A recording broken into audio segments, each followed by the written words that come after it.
안녕하십니까. 저는 한국 마이크로소프트에서 데이터 센터 기술 전문가로 근무하고 있는 이정훈이라고 합니다.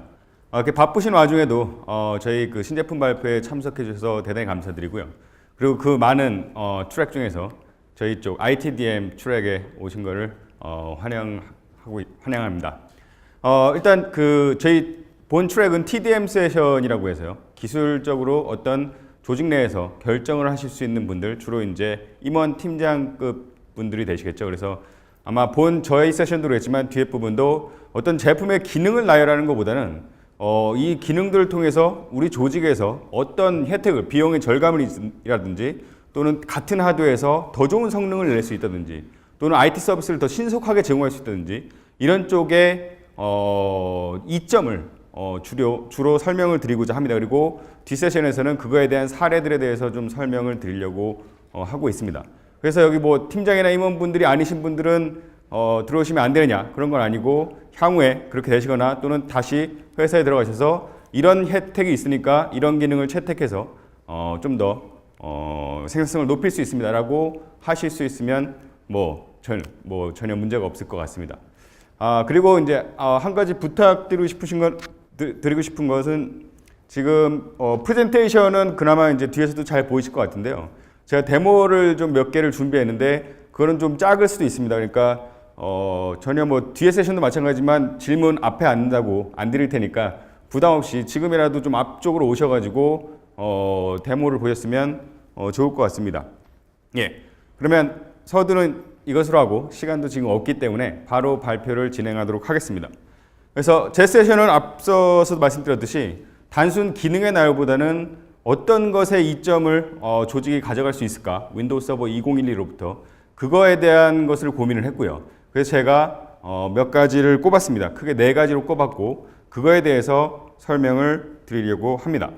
그래서 오늘 순서는 크게 ITDM에게 기술적인 의사결정권을 가진 사람들에게 윈도우 서버 2012는 그냥 서버에 딸려 들어오는 OS이냐 아니냐 뭔가 의미가 있는 것인가에 대해서 잠깐 말씀을 드리고 그리고 오늘의 본 주제인 비용, 성능, 스피드를 위한 윈도우 서버 2012에 크게 제가 4가지를 꼽았습니다. 4가지는 바로 기업에서 적용했을 때 IT 조직에서 혜택을 받을 수 있는 그런 시나리오를 4가지를 꼽았고요. 그에 대해서 간단하게 데모를 하고 그다음 마지막에 실제로 이쪽 부분에서 가장 기능이 많이 겹치고 있는 VM웨어하고 마이크로소프트가 야심차게 내놓은 윈도우 서버 2012하고 대체 어떤 그 기능 차이가 있을까 그런 것들에 대해서 설명하면서 마무리를 짓도록 하겠습니다. 예, 저는 ITDM에게 윈도우 서버 2012는 이 3가지 키워드를 얘기할 수 있다고 보여집니다. 첫 번째, 하드웨어 기술의 발전을 반영한다라고 말씀을 했는데 하드웨어는 정말 눈부시게 발전했습니다. CPU 하나에 예전은 그냥 코어 하나였다가 지금은 10코어까지 들어가고요. 스토리지도 SSD부터 뭐 여러 가지 기술이 많이 발달하고 네트워크도 10G를 넘어서서 인피니트 밴드니 메자닌이니 이렇게 많은 것들이 나왔습니다. 이런 하드웨어에 기존의 윈도우 서버 2008 R2를 깔거나 뭐 기타 다른 OS를 깔았을 때 그런 하드웨어 성능을 다 이용할 수 있느냐? 절대 못 씁니다. 파일 카피 전송을 하더라도 10GBps 절대 안 나옵니다. 그걸 쓰기 위해서는 바로 최신의 OS니 윈도우 서버 2012가 필요한 거고요. 그다음 가상화나 클라우드에 대해서도 2008 R2에서 지원하는 것들은 한계가 있었습니다. 그래서 그런 것들이 얼마나 좋아졌는지. 그다음 마지막으로 제일 강조하는 거는 저비용으로 고성능 고가용성을 갖는 것입니다. 높은 비용으로 고성능 고가용성은 누가 제공을 못하겠습니까? 단지 윈도우 서버, 사실 100만 원도 안 하는 이런 윈도우 서버로서 기존에 몇 천만 원이 필요했던 고성능 고가용성을 제공할 수 있는 기능들이 윈도우 서버 2012에서 제시가 됩니다. 그래서 오늘 그런 스토리를 위주로 말씀을 드리려고 합니다. 이거는 뭐 앞서서 오전에도 많이 보셨던 그런 장표인데요. 정말 윈도우 서버 2012는 마이크로소프트 역사상 가장 기능 개선이 엄청난 다이나마이트라고 표현할 수 있는 그런 제품인 거고요. 그래서 앞서 키노트에서는 못 들었던 그런 언급인데 제가 마음에 참 많이 들어서 언급을 했습니다. 그래서 보시면 말씀드렸던 가장 점프를 많이 한 획기적인 제품이라고 얘기를 하고 있고요. 그 다음에 클라우드나 가상화 프로젝트를 지금 하고 있다면 윈도우 서버 2012는 반드시 선택돼야 될 플랫폼이라고 얘기를 하고 있고 마지막에 과거의 VM웨어하고 마이크로소프트의 그런 기술 격차에 선입관을 갖고 있지 말아라 라는 얘기를 하고 있습니다. 그리고 가장 중요한 거는 윈도우 서버 2012는 마이크로소프트에서 앞으로 10년을 이끌고 갈 아키텍처를 변화를 가져간 제품이기 때문에 지금 2008이나 기존 제품을 디플로이하는 것들은 가능하면 회피해라. 앞으로 10년 동안은 안정적으로 윈도우 서버 2012 기반으로 또는 그에 대한 마이너 버전 업데이트로 이끌어갈 수 있다라고 얘기를 하는 거고, 결국 더 많은 그리고 더 큰 VM을 더 싸게 할 수 있는 그런 플랫폼이라고 각종 언론들에서 얘기를 하고 있는 것을 볼 수 있을 것입니다. 그 다음에 또 그 인더스트리에서 갖는 또 오해 중에 하나가 OS가 새로 나왔으면 좀 두고 보고 서비스 팩 1 정도 나와야 쓸 수 있는 거 아니냐, 프로덕션에 쓸 수 있는 거 아니냐라고 생각을 하시고 있을 수 있는데요. 저희들이 이런 것들을 이미 알고 있습니다. 그래서 저희들은 사전에 주요 고객분들하고 윈도우 서버 2012가 정식 출시되기 전에 베타부터 RC까지 고객들의 프로덕션 사이트에 직접 투입을 해가지고 이 서버의 기능 개선이나 안정성을 검증을 하고 있습니다. 그래서 전 세계 200개 넘는 기업들이 참여를 했고, 국내에서도 KT, SK텔레콤, 그다음에 넥슨이나 기타 몇 개 기업들이 이런 RDP 프로그램에 참여해서 벌써 RTM인 9월 4일 날 GA가 되기 전부터 기업들의 프로덕션 사이트에 사용을 하고 있습니다. 여러분들이 아시겠지만 옛날에 95나 XP나 이거에 비해서 7이나 그 이후로 OS들은 안정성 면에서 마이크로소프트의 품질이 획기적으로 높아졌다는 것을 아실 수가 있을 거고요. 미리 RC나 베타를 사용해 보신 분들도 베타나 RC답지 않게 무척 안정적으로 돌아가는 것들을 경험하셨을 겁니다. 그래서 주로 근데 윈도우 서버가 블루 스크린을 일으키는 이유는 하드웨어 드라이버 단에 대한 드라이버 이슈가 있습니다. 그래서 그런 것만 정밀하게 검증하고, 그 다음에 하드웨어가 윈도우즈의 서버에 컴플라이언트, 호환성 인증을 받은 하드웨어를 사용한다면 정말 안정적인 윈도우 서버를 이끌 수 있는 것이죠. 그래서 가트너나 이런 쪽에서도 2015년에 X86 서버가 97.4%의 시장 마켓을 참여할 거고, 유닉스는 결국 메인프레임과 같은 그런 플랫폼이 될 것이라고 예측을 하고 있습니다. 그리고 그거에 대한 가속화하는 게 바로 가상화하고 클라우드가 그런 요소를 한다라고 보시면 될 것 같습니다. 예.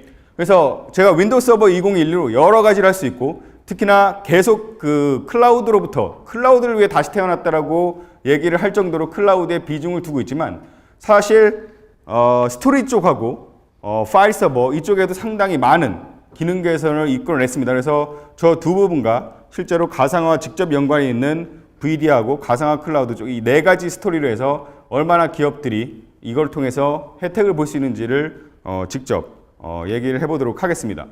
맨 처음에 스토리지입니다. 사실 스토리지는 가상화 때문에 저희들이 신경을 썼다라고 해도 과언이 아닙니다. 가상화를 하는 고객들의 10,000명의 고객들에게 저희들이 설문조사를 했습니다. 가상화하기 때 제일 힘든 요소가 무엇이냐? CPU냐? 네트워크냐? 메모리냐? 스토리지냐? 넘버1은 스토리지였습니다. 예.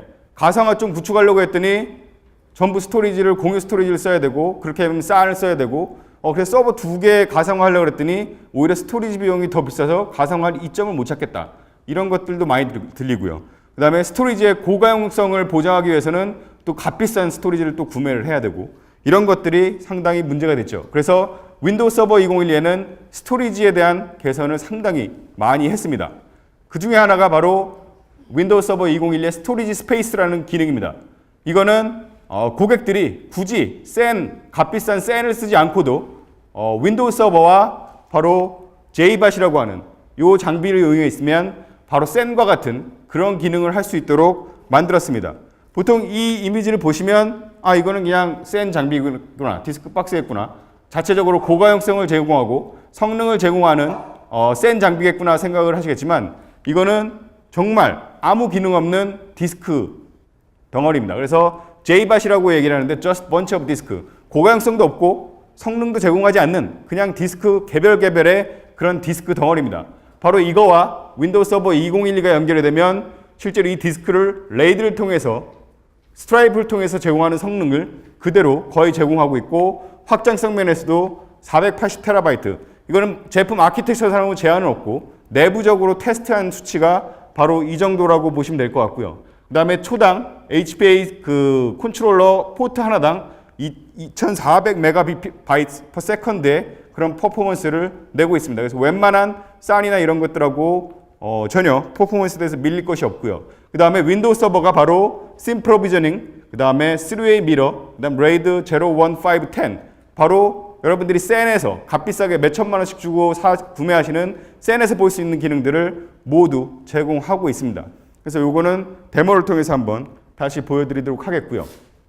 두 번째 스토리지인지 네트워크인지 약간 중간쯤에 있지만 바로 NAS에 대한 지원입니다. 이제 NAS라는 거는 앞에서 말씀드렸던 SAN과 다르게 파일 베이스드 스토리지죠.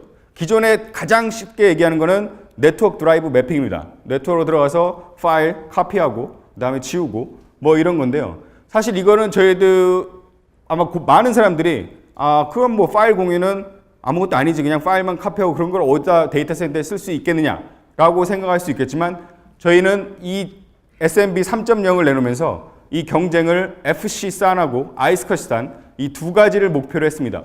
이 두 가지를 목표로 해서 SAN보다 못할 게 없는 NAS, 파일 베이스 스토리지를 제공하려고 요 3.0을 내놨습니다. 그러면 왜 SAN하고 NAS하고 왜 그런 차이가 고객들이 선입관을 가지고 있냐? 첫 번째, NAS는 고가용성, 그 다음에 고성능을 제공하는데 SAN에 비해서 상당히 많은 제약점이 있었습니다. 근데 윈도우즈 서버 2012에 SMB 3.0을 내면서 저희들이 성능 쪽에서 SMB 다이렉트하고 SMB 멀티 채널을 지원하게 됐습니다. 이 말은 원격에서 파일을 카피하더라도 레이턴시나 CPU에 부담 없이 SAN과 같이 블록 기반의 스토리지처럼 파일 카피를 빠르게 할 수도 있다는 것이고요. 그 다음에 고가용성 면에서도 정말 하나의 서버가 장애가 나더라도 전혀 파일 서버에 문제가 없게끔, 심지어 워드 문서를 작성하고 있더라도 그 파일 서버가 죽더라도 그 워드 문서가 전혀 중단 없이 자기는 작업할 수 있는 이런 고가용성 트랜스페런트 페일오버를 제공을 하고 있습니다. 그래서 맥시멈으로 8개 노드에서 2560개의 VM을 직접 실행할 수 있는 것도 테스트를 했고요. 그리고 오전에 키노트에서 보였지만 SQL 서버가 데이터베이스 파일이 SAN에 들어가 있지 않고 바로 네트워크 드라이브, 네트워크 SMB 3.0 공유에 들어가 있는 것을 보일 수 있을 겁니다. 그래서 제가 데모에서는 바로 이런 것들을 한번 직접 보여드리도록 하겠습니다. 예, 이거 이제 윈도우 서버의 서버 관리자입니다. 아마 그 윈도우즈 2008 R2를 생각하시면 되게 생소하실 텐데요. 이 윈도우 서버 매니저는 기업 내 모든 윈도우 서버의 대수, 모든 윈도우 서버의 대수, 그리고 그 서버들이 어떤 역할을 하고 있는지, 그 역할을 하고 있는 대수, 그리고 그 역할을 제대로 수행하고 있는지, 아니면 관리자가 지금 봐야 될 이벤트가 있는지, 이런 것들을 한눈에 주는 대시보드를 기본으로 내장하고 있는 인터페이스입니다. 그래서 제가 지금 수많은 서버를 가지고 오늘 데모를 보이겠지만 주로 이 서버, 관리 서버에서 모든 행위를 아마 하시는 것을 확인할 수가 있을 것입니다. 그럼 제일 먼저 스토리지 스페이스를 한번 보여드리도록 하겠습니다. 그래서 저장소 풀이라는 스토리지 풀이라는 개념을 새로 만들어냈고요. 실제적으로 기존에 6개의 물리적 디스크가 있는 것을 보실 수가 있을 겁니다. 그럼 예전에 윈도우 서버 같은 경우에는 이거는 D 드라이브, E 드라이브, F, G, H, I 이런 식으로 써야겠죠. 그래서 이런 것들은 상당히 관리 쪽에서 문제가 있습니다. 그래서 SAN과 같이 스토리지 풀 개념을 도입을 했습니다. 그래서 스토리지 풀을 만들고 이 디스크는 윈도우 서버 네가 알아서 관리를 해라. 나는 내가 원하는 만큼 디스크를 만들어서 쓰겠다라고 할 수가 있습니다. 그러면은 아주 간단하게 그리고 빠르게 스토리지 풀이 만들어집니다. 지금 이거는 평소보다도 상당히 많이 느린 상황이라고 보시면 될 것 같고요. 예, 바로 스토리지 풀이 만들어지고 실제 디스크는 사라졌습니다. 이 실제 디스크는 이 스토리지 풀에 들어가 있고요. 그래서 이 스토리지 풀에서 이제 원하는 만큼 디스크를 만들어 쓸 수가 있습니다. 그러면 이번에는 한번 디스크를 한번 큰 거를 한번 만들어 보겠습니다. 그래서 빅 디스크를 한번 만들어 보겠고요. 빅 디스크는 지금 물리적 디스크 1TB 6개를 꼽았기 때문에 6TB밖에 못 쓸 것이냐? 그렇지 않습니다. 여러분들 SAN에서 쓰시겠지만 신 프로비저닝을 하게 되면 엄청나게 많은 걸 실제 가지고 있지 않아도 사용할 수 있겠죠. 그리고 여기서 심플 미러 패러티가 나오는데 바로 RAID 0, 1, 5가 됩니다. 그럼 RAID 10은 어디가 있냐? 엔터프라이즈 제일 많이 쓰는 바로 미러 드라이브에서 드라이브를 2개 이상 쓰시면 4개 쓰시고 6개 쓰시면 바로 RAID 10으로 동작을 하게 되어 있습니다. 그래서 미러를 선택하고 그 다음에 미러를 할 때 하나의 디스크가 문제가 생겼을 때 괜찮게 할 거냐, 2개의 디스크가 문제가 생겨도 데이터에 문제가 없게끔 할 거냐, 이거를 선택을 할 수가 있습니다. 그래서 그 다음에 선택하는 것은 고정으로 블록을 확보할 것이냐 아니면 사용하는 만큼 실제 디스크 공간을 쓸 것이냐 이렇게 하실 수 있고 여기서는 한번 심 프로비저닝 하기로 했으니까 큰 거 1페타바이트의 디스크를 만들어 보도록 하겠습니다. 그래서 이렇게 하면 이것도 순식간에 디스크가 만들어집니다. 그럼 실제 서버에서는 이걸 어떻게 볼까를 한번 보도록 하겠습니다. 저희들 스토리지 서버를 이쪽 서버에 만들어 놨기 때문에 여기 들어가서 디스크 관리 쪽을 보시면 지금 방금 만든 1페타바이트의 디스크가 윈도우 서버가 바로 인식하고 있는 것을 알 수가 있습니다. 그래서 여기서 볼륨을 마음대로 쓰시고 부족하면 이 물리적 디스크를 추가를 하게 되면 윈도우 서버가 센처럼 스토리지를 확보를 해주게 됩니다. 그래서 이런 식으로 사용할 수가 있겠고요. 이 질문은 그러면은 이거는 개별 서버가 쓰는 거지 어떻게 싼처럼 여러 서버에 그런 서비스를 제공해 줄 것이냐 이렇게 말씀할 수가 있는데 바로 윈도우 서버 2012에는 아이스커시가 기본으로 서비스 모듈이 들어가 있고 그 다음에 뒤에서 말씀드렸던 SMB, NAS를 제공할 수 있는 그런 기능들을 할 수가 있습니다. 그렇기 때문에 바로 값비싸게 FC SAN을 구축하지 않고도 윈도우 서버하고 디스크 덩어리만으로도 SAN과 같은 훌륭한 성과를 낼 수가 있죠.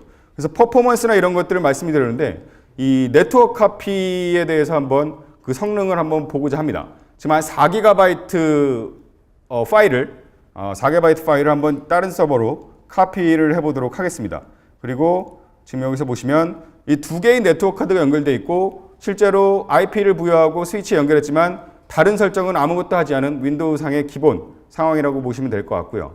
그래서 여기다 카피를 파일을 하게 되면 보시면 두 개의 네트워크 인터페이스를 가용한 인터페이스를 풀리 활용해서 1GBps 네트워크 두 개를 풀리 활용해서 초당 230MB 파일을 전송하시는 것을 볼 수가 있습니다. 이게 10G 네트워크를 가셨으면 바로 더 빠르게 지금보다 더 빠르게 할 수 있고 네트워크 포트가 남아있다 그러면 연결해 쓰시면 이런 네트워크 파일 전송에서 훨씬 더 빠르게 그런 성능을 파악할 수가 있습니다. 지금에서 퍼포먼스에 대해서 말씀을 드렸는데 또 하나는 그럼 안정성입니다. 그래 네트워크 카드가 두세 개를 껴가지고 네트워크 카드 하나가 죽는 건 오케이 제공하는 거 알겠는데 그 서버 자체가 죽으면 그럼 어떻게 할 것이냐 이런 것들에 대한 것에 대해서 한번 확인을 해보도록 하겠습니다. 제가 가상 서버를 하나 만들었는데요. 이 가상 서버는 실제로 SAN에서 구동되는 게 아니라 보시면 가상 디스크가 네트워크 공유에서 지금 동작하고 있는 것을 보실 수가 있습니다. 그래서 이 서버에 원격으로 접근한 원격 데스크탑 연결이고요. 이 서버가 정말 제대로 죽지 않고 사는지를 한번 보도록 하겠습니다. 그래서 실제로 이 가상 머신을 지원하고 있는 파일 서버가 어떤 것인지를 알아봐야겠죠. 그래서 이 파일 서버에 파워쉘로 연결해서 저 가상 서버가 실제로 여러 개의 파일 서버가 지금 서비스를 하고 있는데 그 중에 어떤 노드가 저 가상 머신을 서비스를 제공하고 있는지 한번 확인해 보도록 하겠습니다. 이것도 재미있는 기능인데 뭐 리눅스나 유닉스를 사용해 보신 분은 많이 알지만 시큐어 쉘 같이 파워쉘이 특정 서버에 연결한 커맨드 프롬프트처럼 뜹니다. 그래서 2000 몇백 개의 명령어가 많이 보강이 되는데 그 중에 하나의 명령을 통해 가지고 실제 어떤 서버 노드가 가상 머신을 서비스하고 있는지를 한번 보도록 하겠습니다. 보시면 SMB0이라는 노드가 저 가상 머신을 동작시키고 있는 걸 확인할 수가 있겠고요. 한번 그 SMB0이라는 가상 머신을 그냥 중단시켜 보겠습니다. 그냥 셧다운도 아니고 턴 오프입니다. 그래서 끄면 바로 꺼지고요. 지금 보시면 그 서버에서 노드를 실행하고 있는데 핑이나 이런 것도 전혀 중단이 없고 지금 제가 치는 명령어도 확인할 수가 있죠.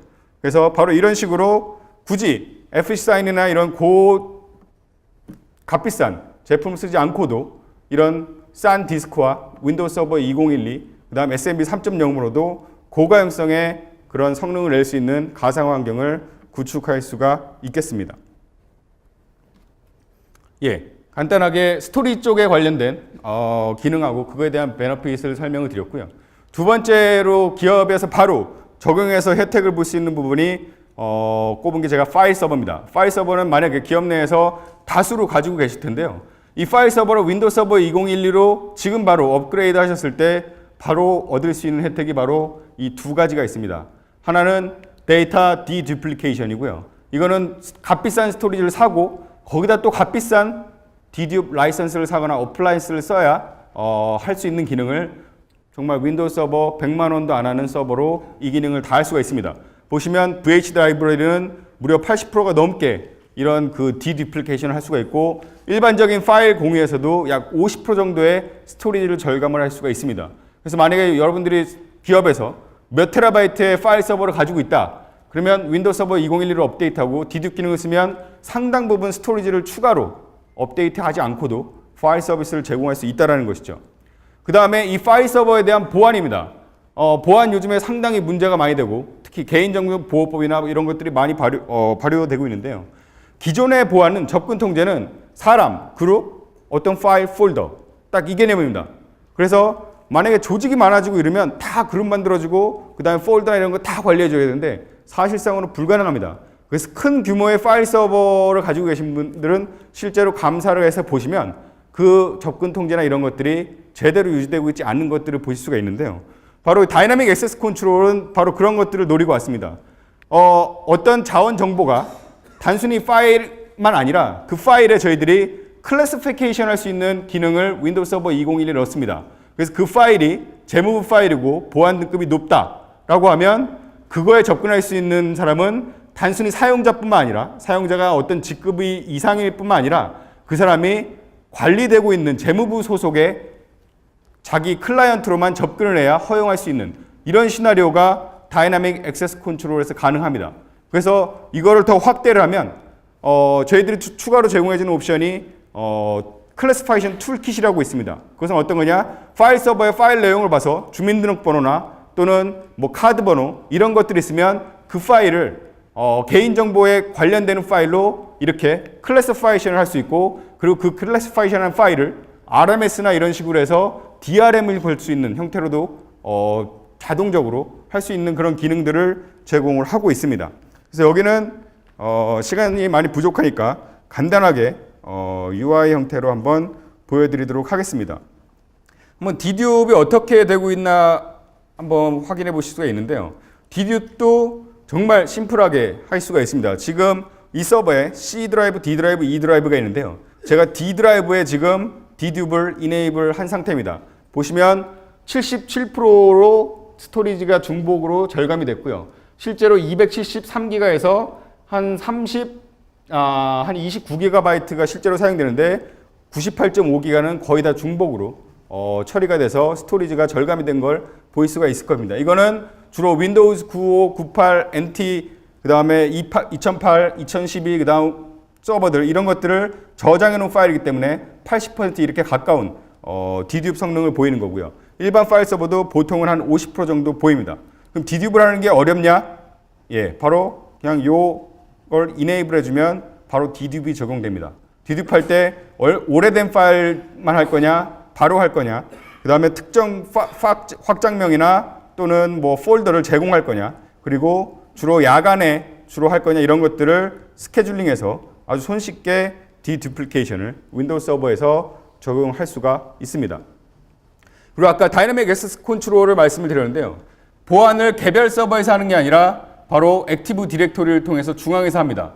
어떤 서버를 어디서 쓰던 간에 액티브 디렉토리에 연관이 되어 있으면 이렇게 세운 보안 정책은 다 적용이 된다는 것이죠. 그래서 한번 이 파일 서버를 보시면 재팬 폴더를 보시면 지금 보시면 분류라고 하는 것들이 윈도우 서버 2012에 새로 들어온 것을 알 수 있고요.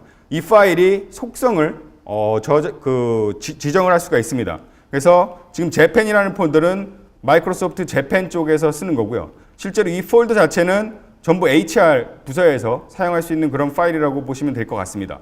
그래서 여기에 속성에 보안 상태를 보시면 HR의 사용자들은 모두 볼 수 있는 그런 권한들을 가지고 있는 것을 보실 수가 있을 것입니다. 근데 제가 액티브 디렉토리에 다이내믹 액세스 컨트롤 건 거는 아무리 HR 유저라고 하더라도 일본하고 한국은 사이가 안 좋으니까 서로 간에는 파일을 보지 말아라. 이렇게 다이내믹 액세스 컨트롤에 저장을 해놨습니다. 그래서 한번 HR 유저 1으로 해당 서버에 접근해서 어떻게 되는가를 한번 보도록 하겠습니다. HR 유저 1은 MS 코리아에 근무하고 있는 사람이고 그거는 액티브 디렉토리에 지정이 되어 있는 그런 상황입니다. 그래서 액티브 디렉토리에 있는 모든 필드를 이용해서 이 다이나믹 액세스 컨트롤은 지정을 할 수가 있습니다. 그래서 이 사용자가 봤을 때 HR은 당연히 HR 사용자니까 볼 수가 있겠고요. 그 다음에 한국 사용자이기 때문에 한국에 있는 문서 볼 수가 있겠죠. 하지만 HR 유저로서 모든 권한을 가지고 있음에도 불구하고 재팬 폴더에는 들어갈 수가 없습니다. 이거는 전부 다이내믹 액세스 컨트롤에서 네 소속이 아닌, 네가 땅에 살고 있지 않은 사람들은 볼 수 없게끔 하는 것이 정책이 적용되어 있고요. 여기서 새로운 파일을 만든다 라고 하면 바로 그 파일은 이 폴더에 있는 클래시피케이션을 그대로 물려받아서 이 다이내믹 액세스 컨트롤을 그대로 사용할 수가 있습니다. 이 파일을 다른 폴더로 옮기더라도 그 속성은 그대로 가지고 있기 때문에 보안 통제는 여전히 받게끔 되어 있습니다. 그래서 일본 사용자가 봤을 때는 이 문서는 어느 폴더를 가더라도 접근할 수가 없는 것이죠. 그래서 이거를 좀 더 하면 기업 내 어플리케이션, 중요한 리포트를 내는 어플리케이션을 수정을 해서 윈도우 서버 2012에 이 클래시피케이션 기능을 넣으면 그 기능을 바로 기업 내에서 어플리케이션에 연동해서 보안 통제를 직접적으로 걸 수 있는 그런 기능으로 활용할 수가 있겠습니다. 세 번째는 VDI입니다. VDI가 정말 핫 이슈였고 앞으로도 뭐 좀 더 핫 이슈가 될 거라고 생각을 하고 있는데요. 상당히 열기는 많이 식었습니다. 정말 작년까지만 하더라도 올해 초까지만 하더라도 모든 고객들이 다 VDI를 외치고 저희들이 가서 많이 얘기를 했는데 대부분 POC 한번 테스트를 해보고는 VDI를 접습니다. 비용이 워낙 과대하게 들고 이점이 생각보다 없다라고 생각하기 때문이죠. VDI를 하는 이유가 크게 세 가지로 얘기를 할 수가 있습니다. 보안성, 그 다음에 관리의 편의성, 그 다음에 이동 접근성이죠. 뭐 노트북 안 들고 다녀도 언제 어디서나 내가 볼 수 있는 거를 할 수 있다라고 얘기하는데 맹점들이 있습니다. 보안, 정말 보안이 좋아질까요? 실제로 데스크탑의 보안의 문제점은 데스크탑이 인터넷을 접근하기 때문이고 그 데스크탑이 관리자 권한을 가진 사용자들이 인터넷을 사용하기 때문입니다. 바로 이런 근본적인 원인을 해결하지 않고 단지 VDI만 했다고 보안성이 좋아지느냐? 아니죠.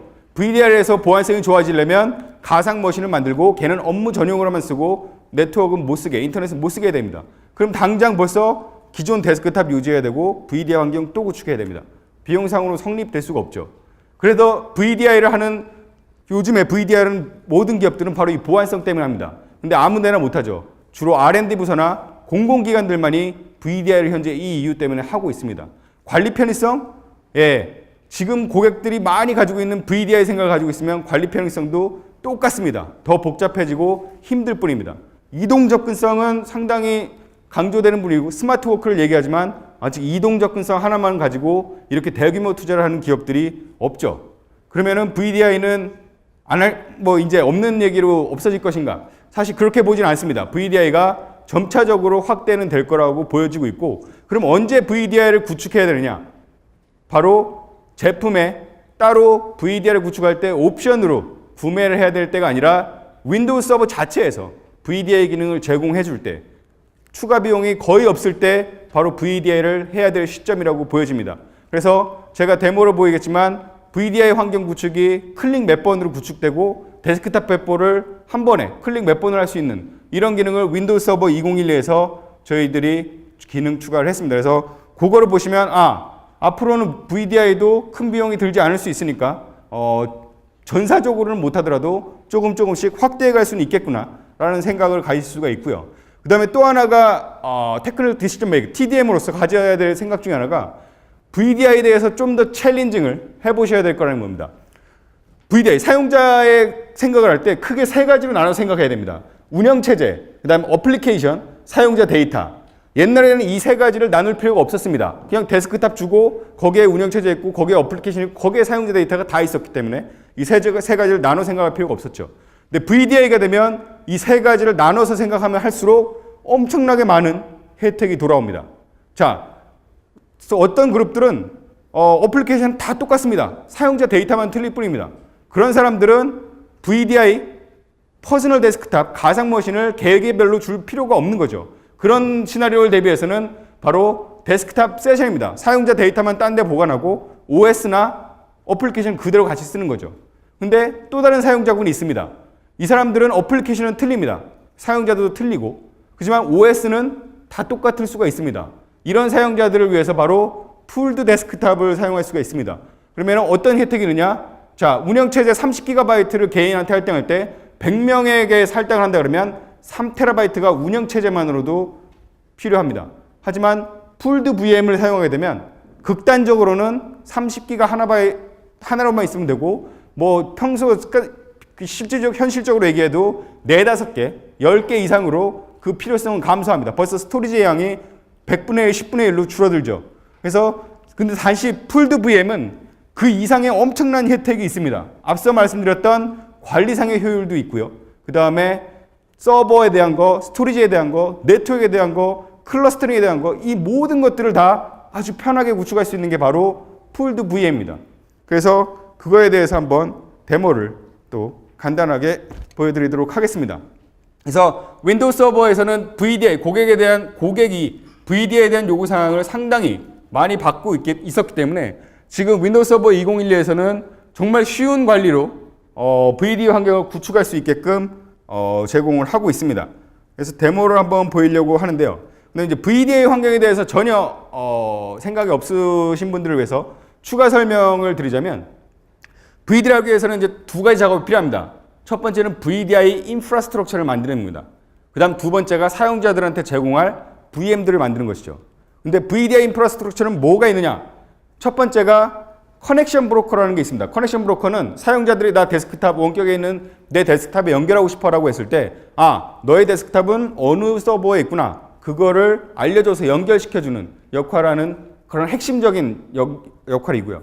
그 다음에 사용자가 오케이 나 한 대만 있으면 그냥 뭐 어떤 거 클릭해서 들어가면 상관이 없는데 내가 써야 될 게 또 뭐 전용 데스크탑도 있고 테스트 데스크탑도 있고 여러 개 데스크탑이 있고 아까 오전 세션에서 보였지만 뭐 오토캐드도 원격으로 리모트 앱으로 제공할 수 있고 이렇게 여러 가지가 있으니까 어떻게 할 것이냐. 이럴 때 사람들한테 손쉽게 네가 접근할 수 있는 어플리케이션이나 데스크탑을 보여줄 수 있는 웹 어플리케이션이 필요합니다. 바로 이 두 가지가 기본이고 그 다음 마지막으로 가상화 호스트가 있어야겠죠. 가상 머신들이 존재를 하는 그 다음 커넥션 브로커하고 가상 호스트하고 또 연동이 돼야 됩니다.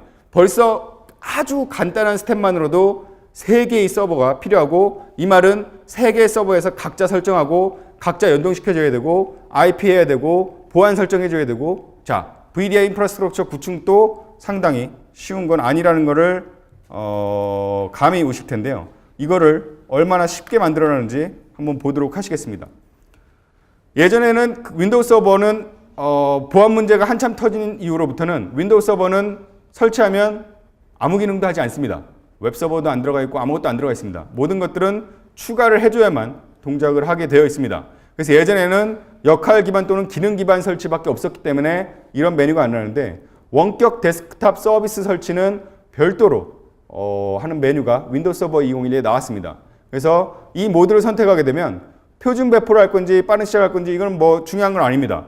그냥 넘어가도록 하겠고 그 다음에 가상 컴퓨터 기반 데스크탑 배포를 할 것인지 세션 기반 데스크탑 배포를 할 것인지 보통 VD라고 얘기하면 약어로 V라고 되어 있는데 바로 이거를 얘기하고 있으니까 요거로 넘어가도록 하겠습니다. 그럼 설명이 적어도 이 3개가 있어야지 VDI 환경이 만들어질 수 있다라고 얘기를 하고 있는 거고요.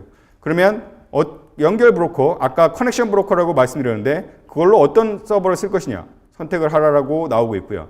그리고 이거를 선택을 하게 되면 이 서버에 들어가서 이게 커넥션 브로커로 적합한지를 검증을 하고 있습니다. 그래서 적합하지 않은 서버는 에러를 낼 것이고요. 적합하다 그러면 다음 단계로 웹 액세스 서버는 어떤 걸로 할 것이냐라고 묻습니다. 그러면은 웹 액세스 서버도 지정을 하고 마찬가지로 웹 액세스 서버에 대해서도 이게 적합한 것인지 밸리데이션 검증을 하게 됩니다. 그래서 그것까지 마치면 그러면 가상 머신을 둘 서버들은 어떤 걸로 할 것이냐 이런 식으로 해서 다음으로 넘어가면 바로 가상 한 15분 20분 내에 VDI 인프라가 만들어집니다. 제가 말씀드렸듯이 커넥션 브로커, 웹, 데이터, 가상 호스트 이런 것들 다 연동해서 설정하고 이래야 된다고 했는데 윈도우 서버 2012에서는 이렇게 위저드 하나로 하나의 호스트에서 스텝만 해주면 모든 VDI 환경이 구축이 됩니다. 그래서 그 구축된 환경을 바로 보시면 이렇게 구축이 돼서 각각의 서버들이 어떤 역할을 하는 서버들이 이렇게 있는지 볼 수가 있습니다. 그러면은 두 번째로 해야 될 거는 사용자들한테 머신을 만들어 줘야겠죠. 그래서 예로서 파이낸스 부서에서 VD 환경으로 전환하기로 했다. 100명을 빨리 만들어내라 라고 했을 때 그럼 100개의 가상 머신을 어떻게 만드느냐. 이것도 위저드로 만들면 됩니다. 파이낸스 부서를 위해서 만들겠다는 거고요. 이 가상 머신을 아까 말씀드린 효율적인 공유형 가상 머신을 만들 것이냐 아니면 조금 비효율적이지만 뭐 사용자들한테 편한 개인 가상 데스크탑 컬렉션을 만들 것이냐 이런 것들을 선택할 수가 있겠고 어떤 템플릿, 어떤 표준 머신으로 그 가상 머신을 만들 것이냐. 그래서 파이낸스용으로 2CPU, 메모리 2기가 뭐 이런 식으로 스토리지 얼마 이런 식으로 만들어 놓은 템플릿을 선택하시면 되고요. 그러면 이 템플릿을 검증을 하고 이 템플릿에 대해서 사용자를 자동으로 할당한 것이냐 아니면 매뉴얼로 파이낸스의 1번 사용자는 이 컴퓨터, 가상 머신 1 컴퓨터 이런 걸 매뉴얼로 할 건지 보통은 그냥 자동으로 첫 번째 들어오는 사용자는 첫 번째 머신 주고 두 번째 오는 사용자들은 두 번째 머신 주고 이런 식으로 할 수 있겠죠. 그 다음에 로컬에 대한 관리 작업 권한을 줄 것인지 그 다음 좀 더 커스터마이징을 할 게 있으면 하는 거고 없으면 없는 거고요.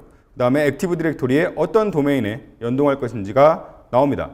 그리고 이 가상 머신들은 누가 쓸 것이냐? 아까 파이낸스 쪽에서 요청을 했다니까 파이낸스 유저들이 쓸 것이다. 그리고 100명이 요청을 했다라고 이렇게 나올 수가 있죠. 그럼 머신들은 0부터 쭉 100개까지 만들어질 겁니다. 그리고 어떤 가상 호스트에 사용자들의 VM을 만들 것이냐. 지금은 2개의 호스트밖에 지금 연동 안 해놨기 때문에 여기서 알아서 50대로 구분을 한 거고요. 뭐 성능 차이가 있어서 이거는 70대, 여기는 30대, 뭐 이런 식으로 분배를 하실 수가 있을 겁니다.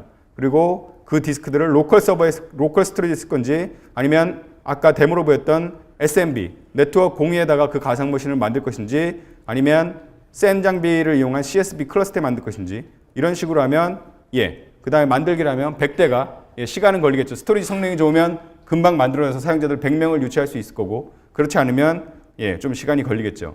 그래서 제가 만들어 놓은 그 여러 가지 컬렉션들이 있습니다. 호스트가 많지 않아서 이렇게 되는데 하나 더 추가적으로 드릴 거는 바로 이 공유형 머신에 대한 장점입니다. 아까 우리나라의 모든 기업들이 VDR 할 때는 개인 전용 머신을 두는 걸로 하고 있는데 엄청난 자원의 낭비와 관리 인력의 낭비입니다. 개인적으로 개인 VM을 갖다 주게 되면 패치 이런 것들 기존처럼 다 신경 써야 됩니다. 패치 할 수 있는 뭐 컨피그레이션 매니저라든지 패치 관리 솔루션을 해야 되는데요. 공유형을 쓰게 되면 그런 거 다 필요 없습니다. 그냥 모든 데스크탑을 다시 만들게 하면 됩니다. 패치가 새로 발표됐다. 그럼 아까 만든 템플릿에 패치를 적용하고 그 템플릿 기반으로 다 새로 만들어라 라고 얘기를 하면 됩니다. 사용자가 사용하고 있으면 그 사용자가 로그에 뺐을 때 그 가상 머신을 다시 만들려고 하고 하는 식으로 할 수가 있죠. 패치 작업이 사실 거의 유명무실해지는 그런 거라고 보시면 될 것 같습니다. 그래서 한번 이 만들어진 것들을 한번 접근을 한번 해보도록 하겠습니다. KR 인프라의 아까 HR 유저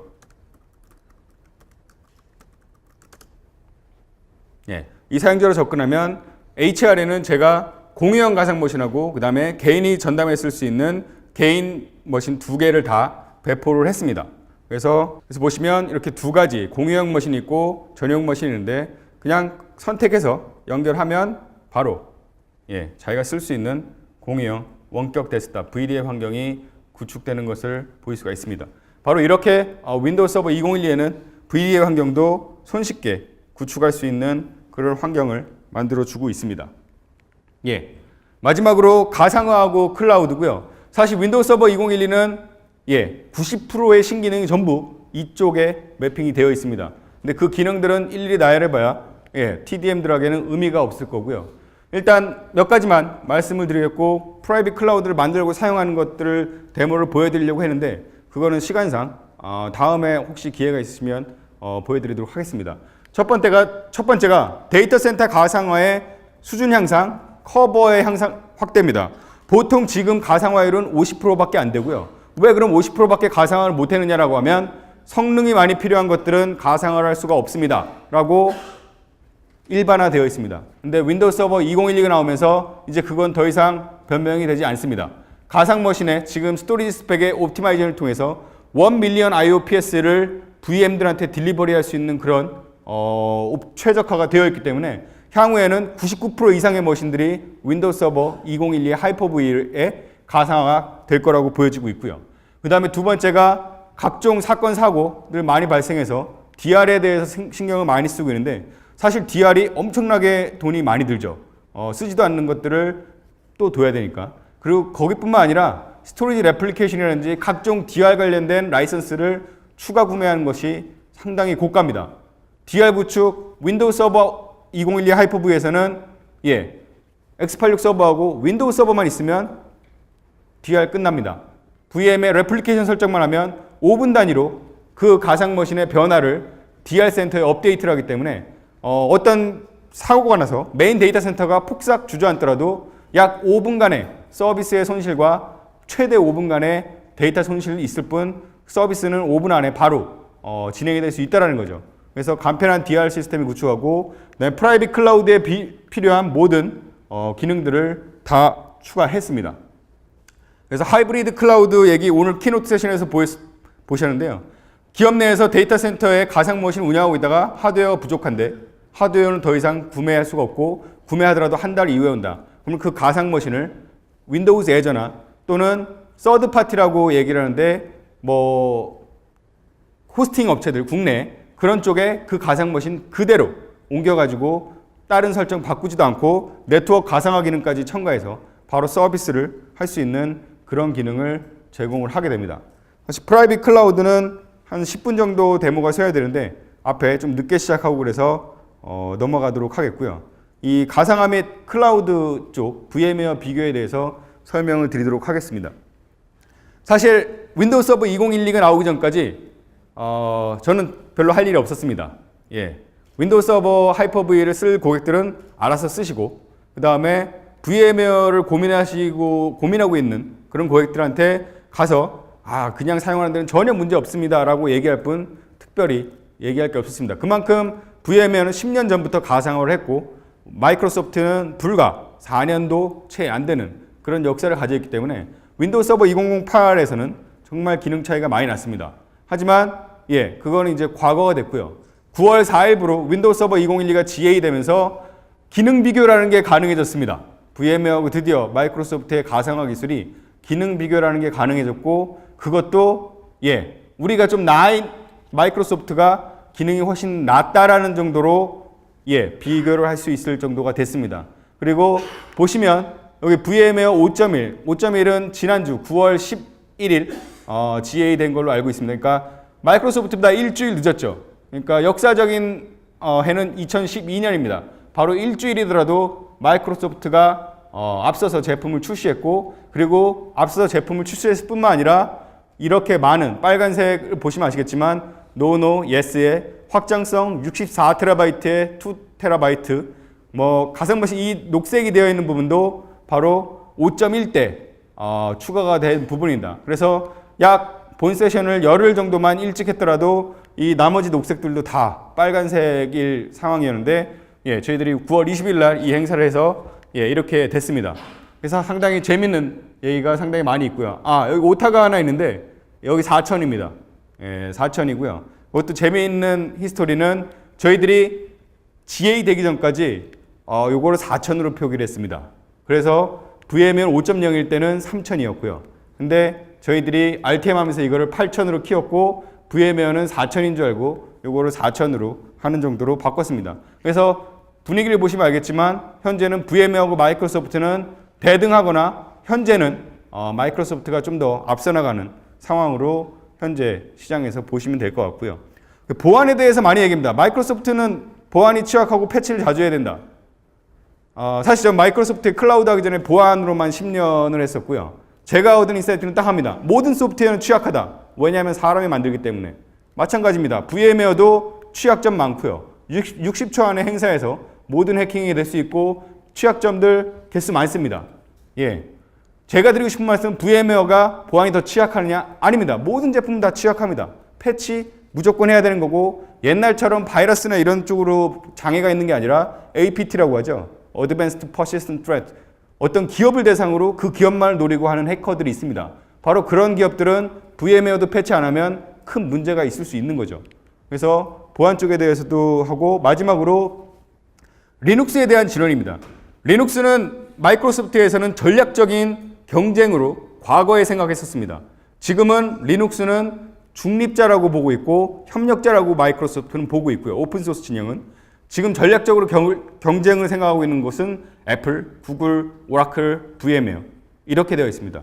그래서 보시면 아시겠지만 이 하단에 내용이 많지만 요약은 그겁니다. 리눅스 커널에 마이크로소프트가 직접 하이퍼브의 드라이버를 설치했습니다. 그 말은 리눅스 커널 3.3대를 가지고 나오는 모든 배포판들은 윈도우 서버 2012 하이퍼브에 올라오면 자기가 물리적인 서버에 있는 것처럼 다른 툴들 설치 안 하고 디바이스 드라이버 설치 안 하고도 퍼포먼스를 낼 거라는 겁니다. 그래서 리눅스 커널을 업데이트한 전 세계 기업 넘버 3에 마이크로소프트가 들어가 있습니다. 1등 레드햇, 2등 IBM 이런 순서인데 3등이 마이크로소프트에 들어가 있을 정도로 리눅스에 대한 지원은 엄청나게 강화될 거라고 얘기를 드릴 수가 있습니다. 가상화뿐만 아니라 저희들은 클라우드를 보고 있습니다. 클라우드에서 라이선스 보시면 알겠지만 전부 통합해서 윈도우 서버하고 시스템 센터 라이선스 딱 두 개만 있으면 프라이빗 클라우드 데모를 못 보여드린 것이 정말 아쉽지만 그거를 구축할 수가 있습니다. VM웨어는 많은 것들을 사야 되고 부족한 부분들도 있습니다. 그래서 이런 것들을 향후에 정밀 검토를 하시면 될 것 같고요. VM웨어의 가격표입니다. 엄청나게 옵션이 많고 상당히 그래서 가격 차이가 저렇게 많이 났죠. 근데 보시면 5.0입니다. 그리고 오늘 윈도우 서버 2012를 그렇게 말씀을 드렸는데 기능이 보강됐고 VM웨어도 낮았다고 했는데 이 가격 체계를 VM웨어가 유지할 수가 없죠. VM웨어 1주, 2주 전에 가격 체계를 바꿨습니다. 그래서 이렇게 바꿨고요. 하지만 여전히 가격 차이가 많이 나는 것을 볼 수가 있을 것입니다. 왜냐하면 마이크로소프트는 하이퍼V는 그냥 윈도우 서버에 들어가 있는 거고 고객들은 VM웨어 플러스 마이크로소프트 윈도우즈 라이선스를 사야 되기 때문이죠. 그래서 과거에는 VM웨어가 많은 기능들을 제공해줬기 때문에 가능하더라도 이제는 고객들이 굳이 VM웨어를 선택할 필요가 없다라고 자신 있게 말씀을 드리고 싶습니다. 일단 이걸로 해서 TDM을 위한 윈도우 서버 2012에 대한 설명을 마치고요. 그 다음 세션으로는 또 더 좋은 사례에 대해서 설명을 드리도록 하겠습니다. 감사합니다.